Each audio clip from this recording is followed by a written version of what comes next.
والله چې د دې دنګو غرو سرو ته مې کتل ملکه د دې نه ماته غږ کېږي وایي دا چې سوځمه تڼاکې مې په زړه دي دا چې سوځمه تڼاکې مې په زړه دي شاداب صاحب وایي پولۍ نه دي پوکڼاکې مې په زړه دي په تناره ناست یم د ټول کلي پخلی کوم السلام علیکم وعلیکم سلام. سلامونه او ډېر زیات احترامات قدرمنو لیدونکو پښتو ادب مینوالو ملالو غازیانو. کلیوال ادبي خپرونه دا دی نو د ډېرو ملګرو په غوښتنه د بیا ځل دپاره راغلي وو ګل اغا لالپروال صاحب ته او له لالپروال صاحب څخه به شعرونه اورو د شعرونو څنګ د ژوند او شعرونو په هکله څو پوښتنې نو هیله ده چې دغه څو شېبې مو راسره ښې تېرې شي او ملتیا مو وکړئ. لالپروال صاحب د بیا ځل دپاره سلامونه او هرکلی درته وایي. وعلیکم السلام. زما سلامونه احترامات تاسې ته شاداب صاحب او ستاسې د ملګري ته او هغه لیدونکو ته چې مینوال دي ټولو ته د زړه د تله سلامونه احترامات وړاندې کوم او تاسې راغلی زما یو پوښتنه خدای دې تاسې سره ښه وکړي او هغه مینوال دې هم ژوندي وي چې موږ سره دومره علاقه لري او مینه لري چې تاسې را مجبور کړي او دلته راشئ تاسې ته دې خدای اجر درکړي خوشحاله اوسئ. ډېر مننه لالپروال صاحب. نو په لومړیو کې یو غزل یا نظم تصور بیا به مخکې ځو. نو ژوند درته غواړم هم خوشحالي درته غواړم. زما یو روبایي غوندې مې یو وخت او زمانه کې وکړله چې کوم وخت کې لکه دا شعر او شاعري چې داسې به دا داسې یو دغه ده لکه یو سړی چې په سیند باندې کښتۍ ور واچي او ورسور شي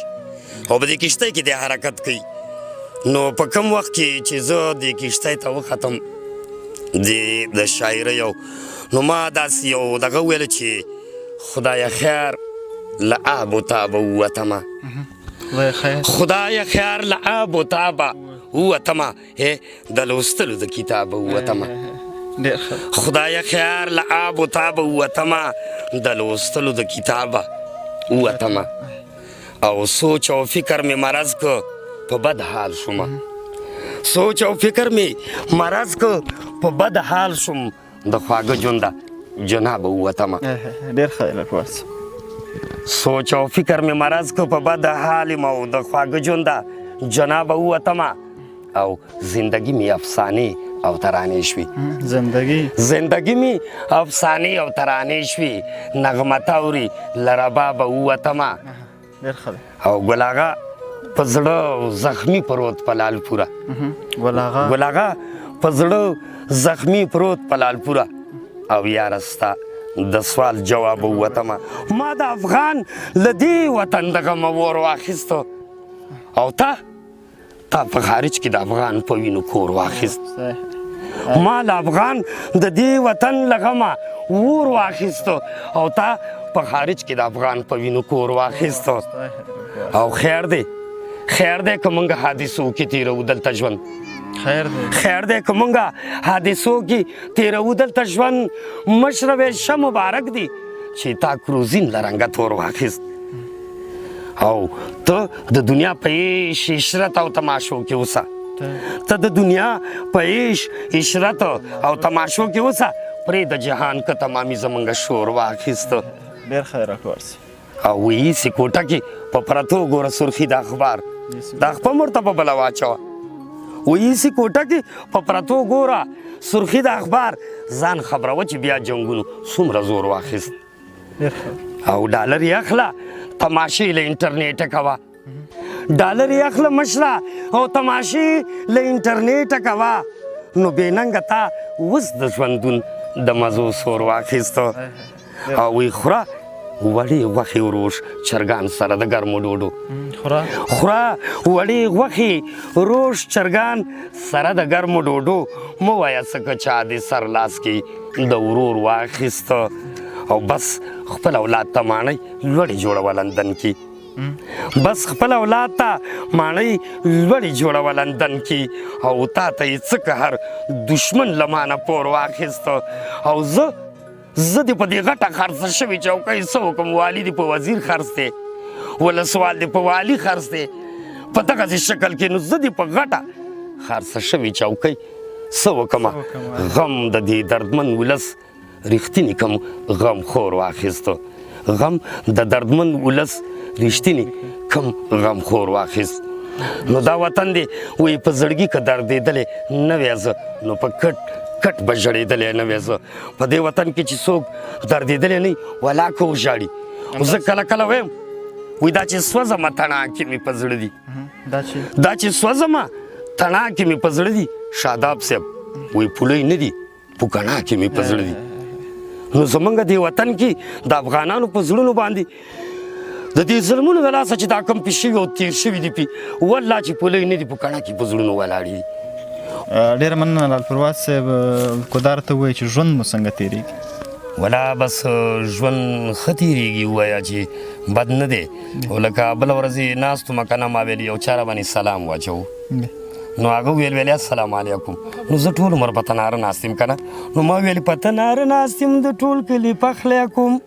السلام علیکم وعلیکم سلام نو مال په تناره ناست یم د ټول کلي پخلی کوم یا په تناره ناست یم د ټول کلي پخلی کوم السلام علیکم وعلیکم سلام مال سحر وختي راشم له کوره او دکان کې خپل ناستې ما وروره یا ټوله ورځ وزم له وره یار چا سره سلوک ښایسته کلیوالی کوم هر چا سره سلوک ښایسته کلیوالی کوم السلام علیکم وعلیکم سلام نو صاحب دغه ژوند دی چې دا د کلي پخلی هم کوو زمونږ پکې ساعت تېر دی کله چا سره یو رقم ټوکه وکړو کله نو ښه دی ساعت تېرېږي بس مننه لال پروات صاحب او ځینې ملګرو ستاسو د کتاب د چاپ کولو ویلي وویل چې لال پروات صاحب سره به په همکاري وکړو د کتاب په هکله کې دې په هکله لیدونکو ته معلومات ورکړي مینهوالو ته چې کتاب مو چاپ شو یا نه ژوند درته غواړم له تاسې نه مننه کوم ولا که درته ووایم شاداب صاحب ملګرو خو ډېرو زیاتو وعدې کړي دي که نه خو لکه ما ځان سره دې مخکې ورځو کې یو څه ولیکئ یو خو دې دنیا ته چې ګورم لکه دا خپلوالیان هم زیاتې قطع شوي وروروالیان یې زیاته قطع شوي زور داسې یو خبره ما ته دا راکوي چې دا خپلولي ورورولي ولا چې څوک زوی ته داسې غږ نشي کولی چې دا کار وکړه نو هسې مې ځان سره وویلي چې د کتابه پورې نو په همدې کې وه چې ما وویله چې ما ته خپله دې خپل ځان مزه رانه کړه ما ته خپله دې خپل ځان مزه رانه کړه او یا رګیر چاپیر جهان مزه رانه کړه چې خپل ورور په غټو غټو تیږو ویشتمه چې خپل ورور په غټو غټو تیږو ویشتمه یې لاندې ځمکه پاس اسمان مزه رانه کړه بیا هم دا د ورور ټکی پکې ډېر وایم چې خپل ورور په لویو لویو تیږو ویشتمه نو بس لاندې ځمکه او پاس اسمان مزه رانه کړه او کور محله کې ترې نپوی په ژوندون نه شومه کور محله کې ترې نپوی په ژوندون نه شوم او پاکه خدایه خپلوان مزه رانه کړه او څومره خوند چې د مور پلار سترګو کې پروت و څومره خوند چې د مور پلار سترګو کې پروت و هغسې بل کوم یو انسان مزه رانه کړه او چې مې څوک زړه ته نږدې بللو زړه کې چې مې څوک زړه ته نږدې بللو زړه کې والله هغه یار هغه جانان مزه رانه کړه او د دنیا مال څومره نیمګړې زندګي ده د دنیا څومره نیمګړې زندګي ده یو ملګری د کاروان مزه رانه کړه او زه له درده ناقرار شپه ورځې ژاړم زه له درده ناقرار شپه ورځې ژاړم پروت ولاړ ناست او روان مزه رانه کړه او لباسي شوه د رڼو سترګو یاران دي لباسي شوه د رڼو سترګو یاران شو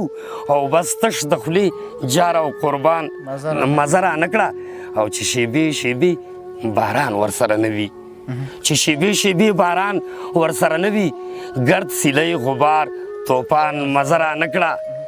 او ګل اغا لال پروال وایي زه دې بس مړ شمه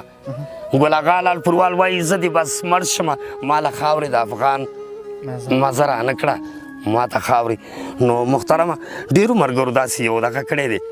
خو لا چا را مزه نه ده راکړې دا یې نه دي ویلي چې یاره داسې عملي توګه باندې کار وشي که نه نو ژمنې خو ډېرو خلکو کړي دي ډېرو ملګرو داسې ویلي دي چې یاره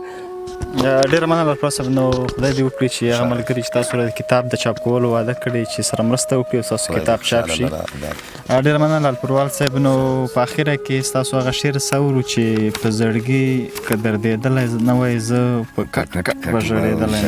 نه وای. ژوندی اوسې خوشحاله اوسې. دې کې به درته ملګری دومره ویم چې زه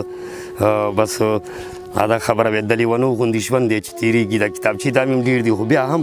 ما په هغې کې لیکلي وو چې په زړګي که دردېدلی نه وې زه په زړګي که دردېدلی نه وې زه نو په کټ به ژړېدلی نه وې زه. خو دغلته هغه نور بندونه رانه هېرېږي نه. بله چا یو ملګري لیکلی و ما ته ماخوستن کې راوښود ویل دا مې لیکلی. نو ورپسې مې لیکلي وو چې که د یار ناز نخره نه کړې لالپورواله نو ورپسې به کړېدلی نه وې زه.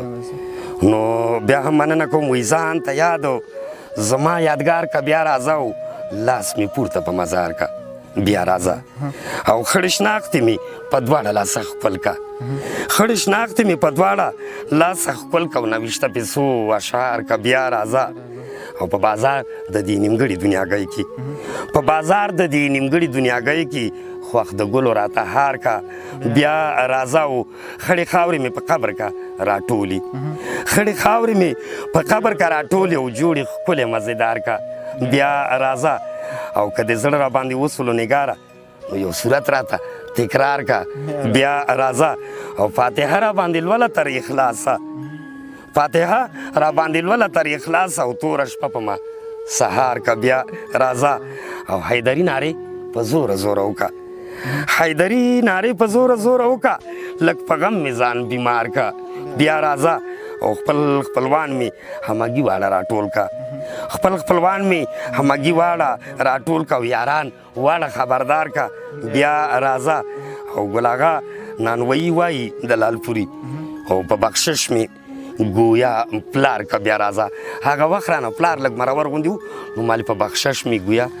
پلار کا بیا راځه. نو قدرمنو لیدونکو د نن لپاره مو دغه ادبي بنډار هم دومره و تر بیا چې بل شعره پورې تاسو په لیو بخون کې خدای سپارو. د لوی الله پامان.